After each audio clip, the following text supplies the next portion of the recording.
জাহান্নামে কেন অনেক নারী থাকবে জানেন? কারণ তারা শুধু নিজেরা অপরাধ করে না, যার মুমিন মানুষের নূর তারা কেড়ে নেয়। দ্যাট ইজ ওয়াই তারা জাহান্নামে বেশি থাকে। মেয়েদেরকে বলছি স্পেশালি, হয়তো এই কথাগুলো মেয়েদের কাছেও যাবে। তাদের এই উদ্ধত মাথাটা আল্লাহর বিধানের সামনে আত্মসমর্পণ করতে চায় না, এই কারণে তারা জাহান্নামে বেশি থাকবে। রাসূল বলেছেন কিয়ামতের আগে মানুষ জেনা করবে, জেনাকে মানুষ জেনা মনে করবে না, মনে করবে এটা অ্যাফেয়ার, ছেলে মেয়ের ক্রাশ। এখন নতুন শব্দ আসে কি, ক্রাশ। চোখে চোখে কন্ট্যাক্ট হবে, কো এডুকেশনের মাধ্যমে মোবাইল নাম্বার এক্সচেঞ্জ হবে, রাতের বেলা কথা হবে, ফোন হবে, তারপর চা খাবে, কফি খাবে, ঘুরবে, আস্তে আস্তে বেড়ে যাবে, তারপরে ব্রেকআপ হয়ে যাবে। তাদের কাছে সিম্পল, এটা খুব সিম্পল, সিলি ব্যাপার। আর কোরআনের কাছে এটা কি? জিনা। এক কথায় কি? জিনা।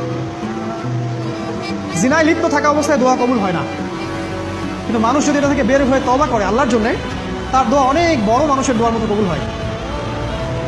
ওই তিন বন্ধুর একটা হাদিস আছে না, গুহার মধ্যে চাচাতো বোনকে একা পেয়েও সে ফিরে আসছিল আল্লাহর ভয়ে, আল্লাহ পাক তাকে গুহা থেকে বাঁচায় দিচ্ছেন না?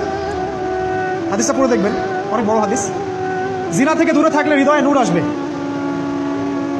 আপনি আমি যদি আমাদের চোখকে এই পর্যায়ে নিয়ে যেতে পারি যে কোনো গায়রে মাহরামের দিকে চোখ পড়লে আমরা নামিয়ে নিচ্ছি, তখন আপনি ফিল করবেন আপনার মনের মধ্যে নূর আসছে।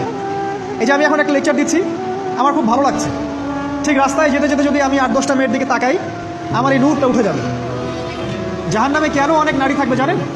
কারণ তারা শুধু নিজেরা অপরাধ করে না, হাজারো মুমিন মানুষের নূর তারা কেড়ে নেয়। দ্যাট ইজ ওয়াই তারা জাহান্নামে বেশি থাকবে।